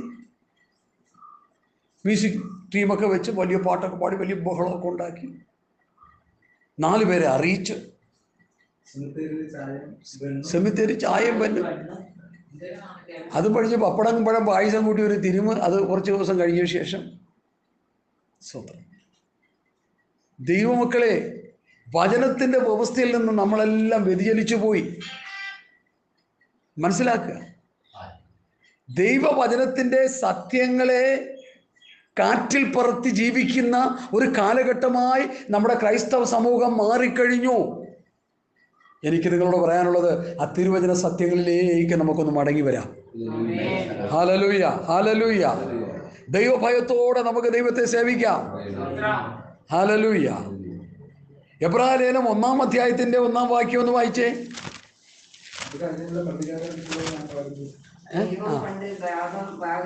ദൈവം പണ്ട് ഭാഗമായിട്ടും വിവിധമായിട്ടും പ്രവാചകർ മുഖാന്തരം പിതാക്കന്മാരോട് ഏതാണ് അരുളപ്പാട്? ആ അരുളപ്പാട് ഏതാ? ന്യായപ്രമാണം. പഴയ നിയമത്തിലെ പ്രമാണങ്ങൾ, ഉപദേശങ്ങൾ. ദൈവം പണ്ട് ഭാഗമായിട്ടും വിവിധമായിട്ടും 9 യുഗങ്ങളെ കുറിച്ച് വേദപുസ്തകം പറയുന്നുണ്ട്. നിഷ്പാപ യുഗം, മാനുഷിക ഭരണയുഗം, മനസാക്ഷി യുഗം, ന്യായപ്രമാണ യുഗം, കൃപായുഗം. അങ്ങനെ യുഗങ്ങളുടെ ഒരു വലിയ ഘോഷയാത്ര തന്നെ പുസ്തകത്തിൽ നമുക്ക് പഠിച്ചെടുക്കാം. ഈ ഓരോ യുഗത്തിലും ദൈവം ഓരോ നിലയിൽ ഇടപെടുന്നത്. മനസാക്ഷി യുഗത്തിലുള്ള ഇടപെടലല്ല മാനുഷിക ഭരണയുഗത്തിൽ. മാനുഷിക ഭരണയുഗത്തിലുള്ള ഇടപാടല്ല കൃപായുഗത്തിൽ. കൃപായുഗത്തിലുള്ള ഇടപാടല്ല ന്യായപ്രമാണ യുഗത്തിൽ. ഇത് തിരിച്ചു പഠിക്കണം. ഇതൊന്നും തിരിച്ച് ആരും വേണ്ട രീതിയിൽ പറയുന്നില്ലെന്ന് ഒരു വലിയ ദുഃഖം എൻ്റെ ഹൃദയത്തിലുണ്ട്. പക്ഷെ ഞാനതങ്ങ് പറഞ്ഞുകൊണ്ടിരിക്കുക. ദൈവം പണ്ട് ഭാഗമായി വിവിധമായി പിതാക്കന്മാരോട് അരുളി ചെയ്തിട്ട് അന്ത്യകാലത്ത് പുത്രൻ മുഖാന്തരം പുതിയ നിയമസഭയോട് അരുളി ചെയ്തു. യാഥാർത്ഥ്യങ്ങൾ നന്നായിട്ട് നമ്മുടെ ഹൃദയത്തിലുണ്ടായിരിക്കണം. ഈ അന്ത്യകാലത്ത് യേശുക്രിസ്തു മുഖാന്തരം. അപ്പം ഞാൻ ചോദിക്കട്ടെ, യേശുക്രിസ്തു വന്ന് ഇന്നേക്ക് 2000 വർഷം മുമ്പ് യേശുക്രിസ്തു വന്ന് അരുളപ്പാടുകളൊക്കെ നമുക്ക് തന്നു. നമ്മളാരെങ്കിലും ഉണ്ടായിരുന്നോ? നമ്മുടെ എത്ര തലമുറ, ഈ 10-20 തലമുറയോളം ഉണ്ടായിരുന്നോ? പിന്നെ നമുക്ക് എങ്ങനെ കിട്ടി ഈ ഉപദേശം? എങ്ങനെ കിട്ടി ഈ ഉപദേശം? കർത്താവ് ഈ ഭൂമിയിൽ വന്ന് ഒരു കൂട്ടം ശിഷ്യന്മാരെ തിരഞ്ഞെടുത്തു. അതാണ് 12 പേര് കർത്താവിൻ്റെ കൂടെ നടന്ന ശിഷ്യൻ. അത് യൂത പോയ സ്ഥാനത്ത് ദൈവത്തിൻ്റെ തെരഞ്ഞെടുപ്പിൽ പൗലോസാണ് എന്നാണ് വേദപണ്ഡിതന്മാർ നല്ലൊരു ശതമാനം അവകാശപ്പെടുന്നത്. മത്യാസിൻ്റെ പൊടി പോലും കാണാനില്ല. സ്തോത്രം. മത്യാസിനെ കുറിച്ച് ആ ഭാഗത്ത് പ്രതിപാദിക്കുന്നല്ല പിന്നെ എങ്ങില്ലെന്ന് എൻ്റെ ഓർമ്മ. എന്നാൽ അപ്പോൾ ദൈവം ഡയറക്റ്റ് തിരഞ്ഞെടുത്ത് ചേർത്ത ഒരാളാണ് പൗലോസ്. അങ്ങനെ ഈ 12 ശിഷ്യന്മാരെ ദൈവം തിരഞ്ഞെടുത്ത് കൂടെ കൊണ്ടു നടന്ന് ആഹാരവും കൊടുത്ത്, ചൊല്ലും കൊടുത്ത്, ഉപദേശവും കൊടുത്ത്, പഠിപ്പിച്ച് പ്രാപ്തരാക്കി. എത്ര വർഷം അവർ യേശുക്രിസ്തുവിൻ്റെ കൂടെ നടന്ന് പഠിച്ചു? 3.5 വർഷം. 33 വർഷം പഠിച്ചിട്ടും ഒരു വകയെ അറിഞ്ഞൂടാത്ത അവസ്ഥയിലായിരിക്കാൻ നമ്മളിപ്പോൾ. സ്തോത്രം, ഹല്ലേലൂയ. കാരണം വചനം വായിച്ചു പഠിക്കുന്നില്ല. എനിക്ക് നിങ്ങളോടൊരു അപേക്ഷയുള്ളത്, ഒരു നേരത്തെ ആഹാരം കഴിക്കാൻ മറന്നുപോയാലും രാവിലെ നമ്മുടെ ദൈവവചന ധ്യാനവും പ്രാർത്ഥനയും, രാവിലെ എന്നല്ല, രാവിലെ ഉച്ചയ്ക്കും വൈകുന്നേരവും പ്രാർത്ഥിക്കുന്നെങ്കിൽ അത്രയും നല്ലതാണ്. ഞാനൊക്കെ അങ്ങനെ ചെയ്യാറുണ്ട്. രാവിലെയും വീട്ടിലിരിക്കുമ്പോൾ ഉച്ചയ്ക്കും വചനം ധ്യാനിച്ച് പ്രാർത്ഥിക്കും, വൈകുന്നേരവും 3 നേരം. പണ്ട് ദാവീദ് എഴുതിയ പോലെ ഞാൻ ഉച്ചയ്ക്കും രാവിലെയും വൈകുന്നേരം സങ്കടം ബോധിപ്പിച്ച് കരയുമെന്ന് എഴുതിയ പോലെ ഞാനിത് ചെയ്തുകൊണ്ടിരിക്കുക. എനിക്കതുകൊണ്ട് വചനത്തിൻ്റെ വെളിപ്പാടുകൾ കർത്താവ് ധാരാളമായി തന്നുകൊണ്ടിരിക്കുക. വചനം വായിച്ച് പഠിക്കണം. നമ്മൾ വചനം നമ്മുടെ ഹൃദയത്തിൽ സംഗ്രഹിക്കണം. ഇന്ന് രാവിലെ കൂടി ഞങ്ങൾ ചിന്തിച്ച വചനം, സ്തോത്രം, ഇതാണ്: ഞാൻ നിന്നോട് പാപം ചെയ്യാതിരിക്കേണ്ടത് നിന്റെ വചനത്തിൻ്റെ ഹൃദയത്തിൽ സംഗ്രഹിക്കുന്നു.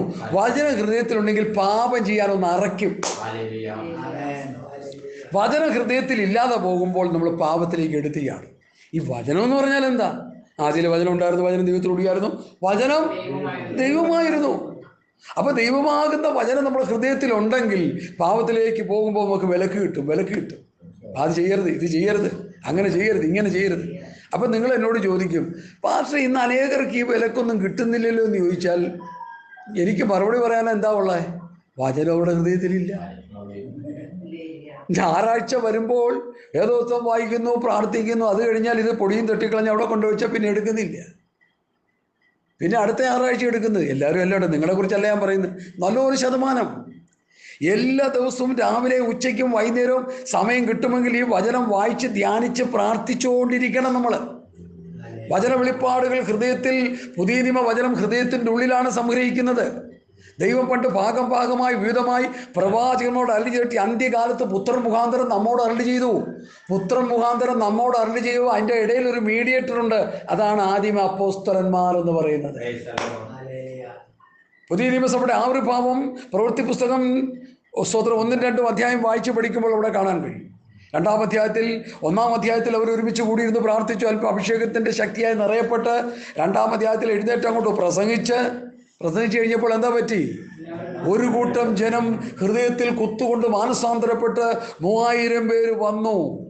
അവരോട് പത്രോസ് ശക്തമായിട്ട് പ്രസംഗിച്ചു. നിങ്ങളുടെ പാപങ്ങളുടെ മോചനത്തിനായി റിപ്പന്റന്റ് ആൻഡ് ബാപ്റ്റിസം, പാപങ്ങളുടെ മോചനത്തിനായി ഓരോരുത്തരും യേശുക്രിസ്തുവിന്റെ നാമത്തിൽ സ്നാനമേൽക്കണമെന്ന് പറഞ്ഞു. അങ്ങനെ അവർ സ്നാനപ്പെട്ടു, പരിശുദ്ധാത്മാവിൻ്റെ അഭിഷേകത്താൽ നിറയപ്പെടുകയും ചെയ്യുവാനിടയായി. 3000 പേരുണ്ടായിരുന്നു. പ്രവൃത്തി 2:42 ഒന്ന് വായിക്കാം. 42 മാത്രം വായിച്ചാൽ മതി.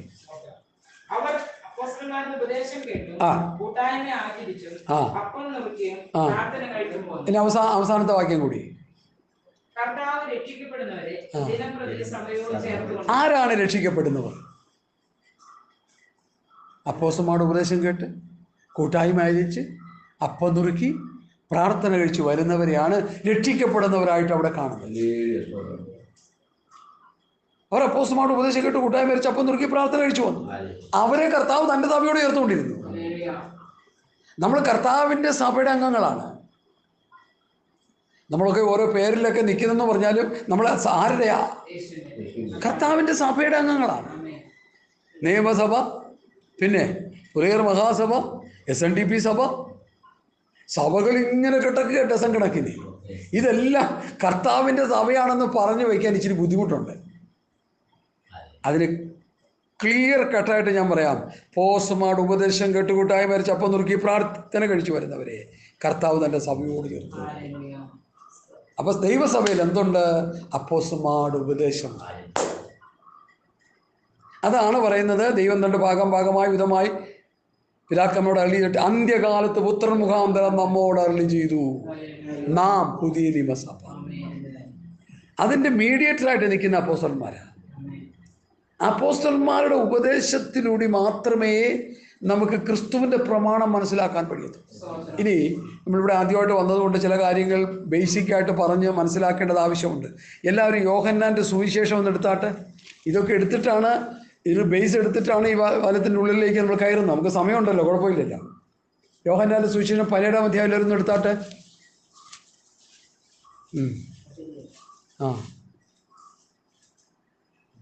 അതിന്റെ 2-ാം വാക്യം വായിച്ചു. എല്ലാം വായിക്കണ്ട, ഞാൻ പറയുന്ന വാക്യം മാത്രം. അവൻ നിത്യജീവനെ കൊടുക്കേണ്ടതിന് നീ സകല ജഡത്തിന്മേലും അവന് അധികാരം നൽകിയിരിക്കുന്നു. കർത്താവിന് അധികാരം തന്നിരിക്കുന്നു എന്ന് പറയാണ് അവിടെ. അടുത്ത ഏക സത്യദൈവമായ നിന്നെയും യേശുക്രിസ്തുവിനെയും അറിയുന്നത് തന്നെ നിത്യജീവൻ. അപ്പൊ യേശുക്രിസ്തുവിനെ അറിയുന്നതാണ് നിത്യജീവൻ. ഇനി എല്ലാം വായിക്കാൻ സമയമില്ല, നമുക്ക് അതിന്റെ 6-ാമത്തെ വാക്യം വായിക്കാം. നീ ലോകത്തിൽ നിന്ന് എനിക്ക് തന്നിട്ടുള്ള മനുഷ്യർക്ക് ഞാൻ നിന്റെ നാമം വെളിപ്പെടുത്തിയിരിക്കുന്നു. അവർ നിനക്കുള്ളവരായിരുന്നു, നീ അവരെ എനിക്ക് തന്നു. ആ വാക്യത്തിൽ നമ്മൾ എന്താ മനസ്സിലാക്കുന്നത്? നീ ലോകത്തിൽ നിന്ന് എനിക്ക് തന്നിട്ടുള്ള മനുഷ്യർക്ക് വെളിപ്പെടുത്തി. അടുത്ത് അപ്പൊ ഈ ശിഷ്യന്മാർ ആരുടെ വകയാ? ദൈവത്തിന്റെ വക. ദൈവം തെരഞ്ഞെടുത്ത് കർത്താവിന് കൊടുത്തവരാ. അയ്യോ, അവര് മീൻ കച്ചവടം ചെയ്യുന്നു. മീൻ കച്ചവടം ചെയ്യുമോ, അവരെന്ത് കച്ചവടം ചെയ്യും, അതൊന്നും നമ്മൾ നോക്കണ്ട. ദൈവം അവരെ തെരഞ്ഞെടുത്തോ, ദൈവം അവരെ സെലക്ട് ചെയ്തെടുത്ത് പുത്രന് കൊടുത്തിരിക്കുക. ഒരു രാത്രി മുഴുവൻ ഇരുന്ന് പ്രാർത്ഥിച്ചിട്ടാണ് പത്രോസിന്റെ പിന്നാലെ വാ, ഇങ്ങൻ്റെ പിന്നാലെ ഒന്ന് ഓരോരുത്തരെയും വിളിക്കുന്നത്. ഈ വിളിച്ചു വരുന്നവരെല്ലാം പിതാവ് സെലക്ട് ചെയ്ത് കൊടുത്തിരിക്കുന്ന വ്യക്തികളാണ്. കാരണം എന്തിനാ? എവരെ വചനം പരമേൽപ്പിക്കണം കർത്താവിനെ. യേശു കർത്താവ് മാനവജാതിയുടെ പാപ പരിഹാരത്തിനായി ലോകത്തിന്റെ പാപത്തെ ചുമക്കുന്ന ദൈവത്തിന്റെ കുഞ്ഞാടായി മരിച്ച് അടക്കപ്പെട്ട് സ്വർഗത്തിലേക്ക് പോയി പിതാവിന്റെ വലത്തുഭാഗത്തിരുന്ന് പക്ഷപാതം ചെയ്തുകൊണ്ടിരിക്കുക. അപ്പം അതിനു മുൻപായിട്ട് യേശുക്രിസ്തു ഇവിടെ വന്ന് ചെയ്ത ആ ദൗത്യത്തിന്റെ വചനത്തിന്റെ വെളിപ്പാടുകൾ ദൈവത്തിന് കർത്താവിന് പരമേൽപ്പിക്കാൻ ഒരു കൂട്ടം ആൾക്കാർ വേണം. അതിന് പിതാവ് തെരഞ്ഞെടുത്തു കൊടുത്ത ഒരു കൂട്ടം ശിഷ്യഗണങ്ങളാണ് ഈ ആദിമ അപ്പോസ്തലന്മാർ. അവരുടെ പറയുന്ന ഉപദേശത്തിലാണ് ക്രിസ്തുവിന്റെ പ്രമാണവും ദൈവത്തിന്റെ പ്രമാണവും എല്ലാം കിടക്കുന്നത്. ഇനി 6-ാം വാക്യത്തിൽ നീ ലോകത്തിൽ തന്നിട്ടുള്ള മനുഷ്യർക്ക് ഞാൻ നിന്റെ നാമം വെളിപ്പെടുത്തി, അവർ നിനക്കുള്ളവരായിരുന്നു, നീ അവരെ എനിക്ക് തന്നു, അവർ നിന്റെ വചനം പ്രമാണിച്ചു. ആ 6-ാം വാക്യത്തിൽ കംപ്ലീറ്റ് കാര്യങ്ങൾ കിടപ്പുണ്ട്. ശ്രദ്ധിച്ച് പഠിക്കണേ ഇത്. നീ ലോകത്തിൽ തന്നിട്ടുള്ള മനുഷ്യർക്ക് ഞാൻ നിന്റെ നാമം വെളിപ്പെടുത്തി, അവർ നിനക്കുള്ളവരായിരുന്നു, പിതാവേ നിന്റെ വകയായിരുന്നു അവരെ. അടുത്ത നീ അവരെ എനിക്ക് തന്നു, അവർ നിന്റെ വചനം പ്രമാണിച്ചിരിക്കുന്നു. ഒരു ദിവസം യോഹന്നാന്റെ സുവിശേഷം 17-ാം അധ്യായത്തിൻ്റെ ഒരു ക്ലാസ് ഒരു പാസ്റ്റർ എടുക്കുകയാണ്. അപ്പോൾ ഈ യോഹന്നാന്റെ സുവിശേഷം 17-ാം അധ്യായത്തിലെ പഠനങ്ങളൊക്കെ പറഞ്ഞാൽ അപ്പോസ്തല ഉപദേശം സ്ഥാപിക്കാനായിട്ടുള്ള പ്രധാന പോയിന്റുകളാണിത്. അപ്പം ഞാനൊരു പുസ്തകം എടുത്തുകൊണ്ട് ഈ പാസ്റ്റർ പ്രസംഗിക്കുന്നത് കേട്ടുകൊണ്ട് പേനയൊക്കെ ആയിട്ട് ഇങ്ങനെ ഇരിക്കുക. എനിക്ക് കിട്ടാത്ത എന്തെങ്കിലും വെളിപ്പാടുകളുണ്ടെങ്കിൽ എനിക്ക് എഴുതി, എല്ലാവരും പ്രസംഗിക്കുക, നമ്മൾ കേൾക്കണമല്ലോ. ഞാനിരിക്കുക, ഇതിൻ്റെ ബോർഡറിൽ കിടന്ന് കളിക്കാൻ, എൻ്റെ ഉള്ളിലോട്ട് കയറുന്നില്ല പാസ്റ്റർ. 17-ാം അധ്യായത്തിൻ്റെ ബോർഡറിൽ കിടന്ന് കളിക്കുക, എൻ്റെ ഉള്ളിലോട്ട് കയറി കാര്യങ്ങൾ വിശദമായി ഗ്രഹിച്ച് അതിൻ്റെ വിഷയ വിഭജനങ്ങൾ എടുത്ത് ജനത്തിന് കൊടുക്കുന്ന ഒരു അവസ്ഥയിലേക്ക് പുള്ളി വരുന്നില്ല. പുള്ളി ബോർഡറിൽ കിടക്കുക. ഞാൻ നിരാശനായി മാറി. അന്ന് മുതൽ ഞാൻ എന്ത് ചെയ്യാൻ തുടങ്ങി? ഇതിൻ്റെ ഉള്ളിലോട്ട് കയറി വിഷയങ്ങൾ എടുത്ത് ജനത്തിന് കൊടുക്കാൻ തുടങ്ങി. എൻ്റെ വചനത്തെ തടയുക സാത്താൻ. അതിനായിരുന്നു 2 മണിക്ക് എണീറ്റിരുന്ന് പ്രാർത്ഥിച്ചുകൊണ്ടിരിക്കുക ഞാൻ. ഓരോ വചനം പോലും തടയാൻ പാടില്ല. കംപ്ലീറ്റ് വചനം ജനത്തിന് പകർന്നു കൊടുത്തിട്ട് വേണം ഞങ്ങൾക്ക് പോരാൻ. സ്തോത്രം. ഇതിവിടെ റെക്കോർഡ് പോലും ചെയ്യുന്നുണ്ട്. ഇത് യൂട്യൂബിൽ വരെയും ഇത് പോകുന്നുണ്ട്, ഈ മെസ്സേജുകൾ. ഹല്ലേലൂയ. എന്നെ കേൾക്കുന്ന പ്രിയപ്പെട്ടവരെ, പിതാവാം ദൈവം തെരഞ്ഞെടുത്ത് കൊടുത്ത ഒരു ഗ്രൂപ്പാണ് 12 ശിഷ്യന്മാർ. അവരെ അഭിഷേകം പ്രാപിച്ച് ആത്മശക്തി പ്രാപിച്ച് ശുശ്രൂഷ പരമേൽപ്പിച്ച് കഴിഞ്ഞപ്പോൾ അവർ അപ്പോസ്തലന്മാരായി മാറി. അതുവരെയും ലേണിംഗ് പീരീഡ് ശിഷ്യന്മാരാ. ഈ 3.5 വർഷം കൂടെ കൊണ്ടു കിടക്കുന്ന ശിഷ്യന്മാരായിരുന്നു. അതുകൊണ്ടാണ് വിജായനെ പുറത്താക്കാൻ പറ്റാത്തത്. നിങ്ങൾ എന്താ പറ്റാത്തത്? എൻ്റെ അടുക്ക കൊണ്ടുവരാൻ പറഞ്ഞു.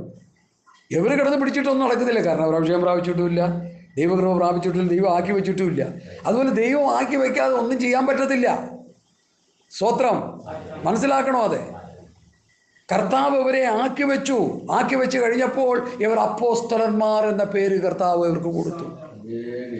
അപ്പോസ്തലന്മാരാണ് പുതിയ നിയമസഭയുടെ ഉപദേശം ദൈവസഭയ്ക്ക് തരുന്നതെന്ന് നമ്മൾ ശക്തമായിട്ട് മനസ്സിലാക്കും. ഇനി അടുത്ത ചില വാക്യങ്ങളൂടെ ഉണ്ട്, അതുകൂടി വായിക്കാം. അതിൻ്റെ 8-ാം വാക്യം വായിച്ചാട്ട് സഹോദരി. അപ്പോ പിതാവ് എനിക്ക് തന്ന വചനം ഞാൻ അവർക്ക് കൊടുത്തു. ഇനി അടുത്ത്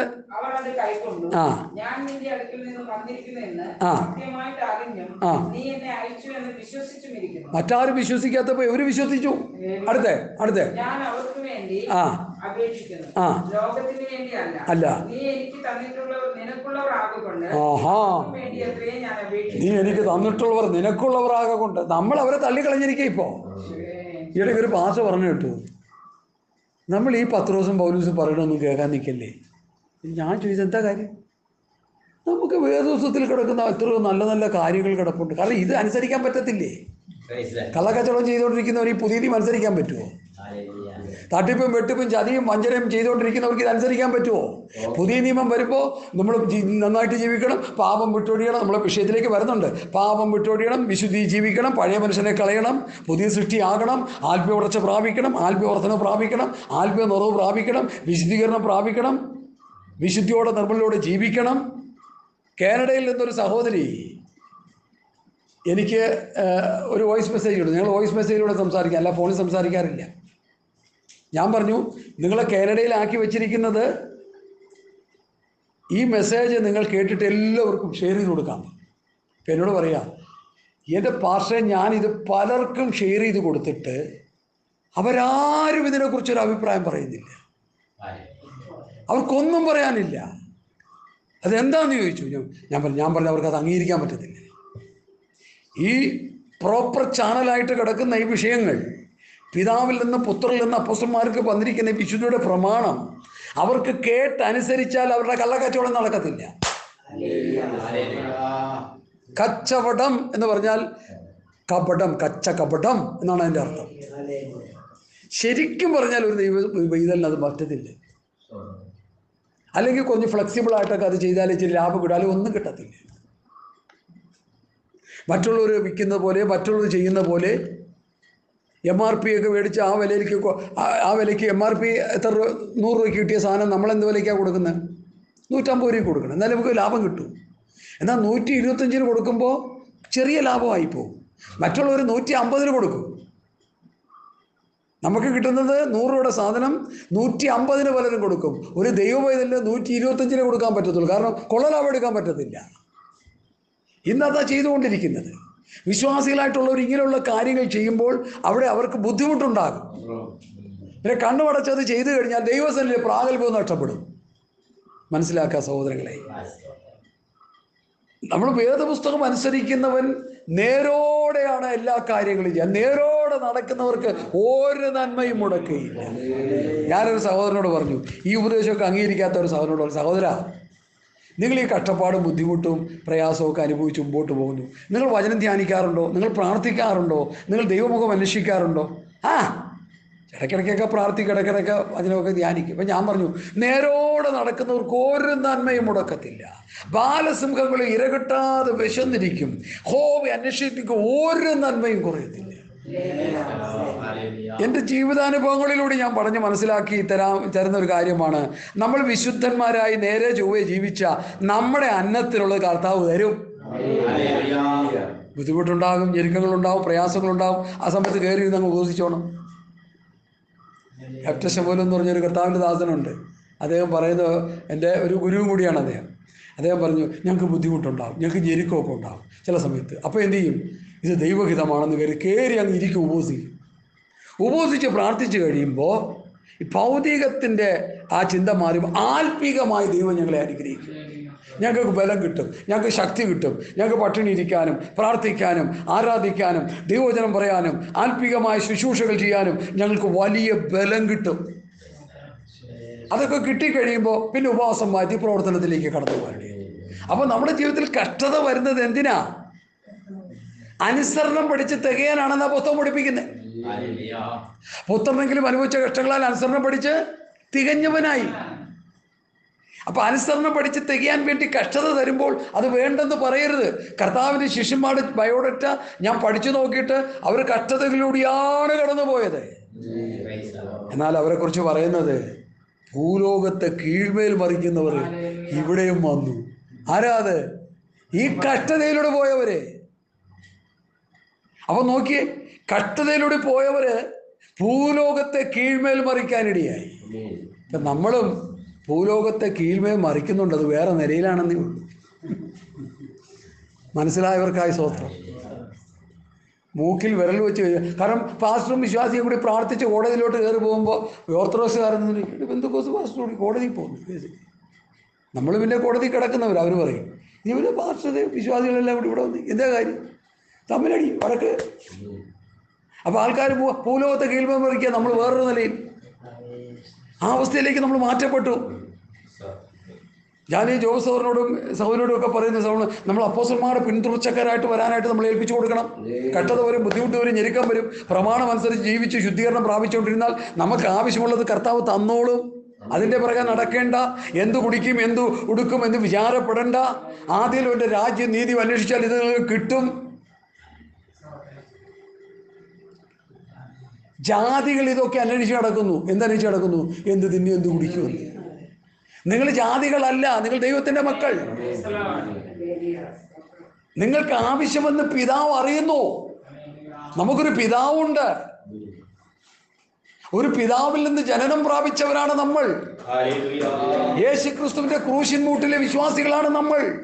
യേശുക്രിസ്തുവിൽ നിന്ന് ജനനം പ്രാപിച്ചവരാണ്. ഓ ഹല്ലേലൂയ, ഹല്ലേലൂയ. പരിശുദ്ധാത്മാവിനാൽ ഒരു ജനനം നമ്മളിൽ നടന്നു.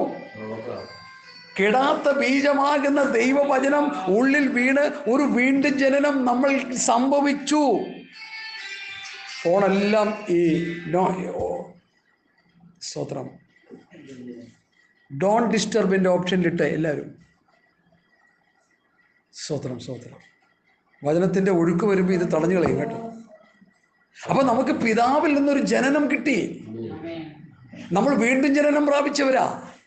കെടാത്ത ബീജമാകുന്ന ദൈവവചനം ഉള്ളിൽ വീണ് വീണ്ടും ജനനം പ്രാപിച്ച ദൈവത്തിൻ്റെ മക്കളാണ് നമ്മൾ. നമുക്കൊരു പിതാവുണ്ട്.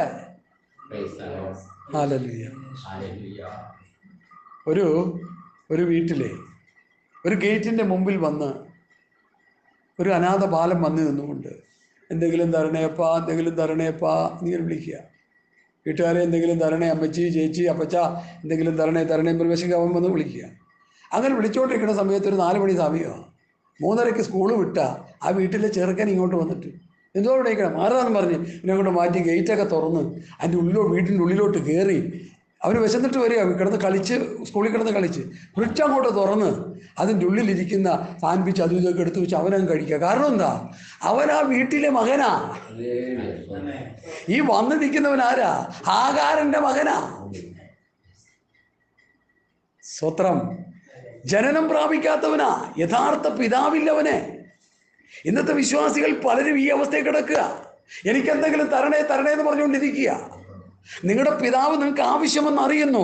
ആദിയിൽ അവൻ്റെ രാജ്യം നീതി അന്വേഷിക്കും, അതോടെ നിങ്ങൾക്ക് ആവശ്യമുള്ളതെല്ലാം തരുമെന്ന് സ്വർഗത്തിലെ ദൈവം പറഞ്ഞെങ്കിൽ അത് വിശ്വസിക്കാനുള്ള മനോഭാവം നമുക്കുണ്ടോ? ഹല്ലേലൂയ.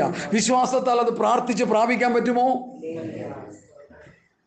നിങ്ങളുടെ ആവശ്യങ്ങൾ സ്തോത്രത്തോടെ ദൈവത്തോട് അറിയിക്കൂ. അറിയിക്കുമ്പോൾ എന്ത് കിട്ടുമെന്നാ പറഞ്ഞ് സമാധാനം. ആവശ്യം നിറവേറ്റിയില്ലെങ്കിൽ സമാധാനം കിട്ടും. അതുപോലെ എന്നാൽ ആവശ്യം നിറവേറ്റി തരുകയും ചെയ്യും.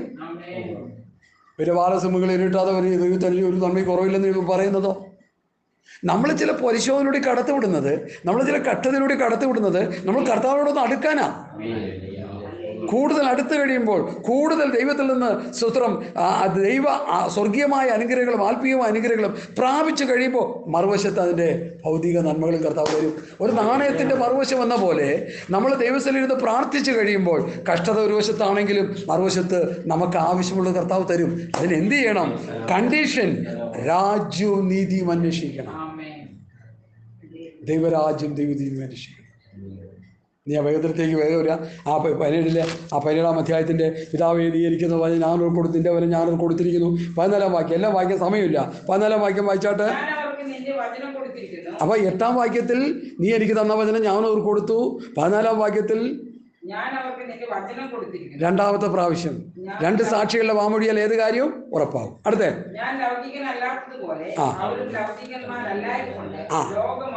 അവിടെ നിൽക്കട്ടെ. അപ്പൊ കർത്താവിന്റെ ശിഷ്യന്മാർ ആരായിരുന്നു? ലൗകികന്മാരല്ലായിരുന്നു.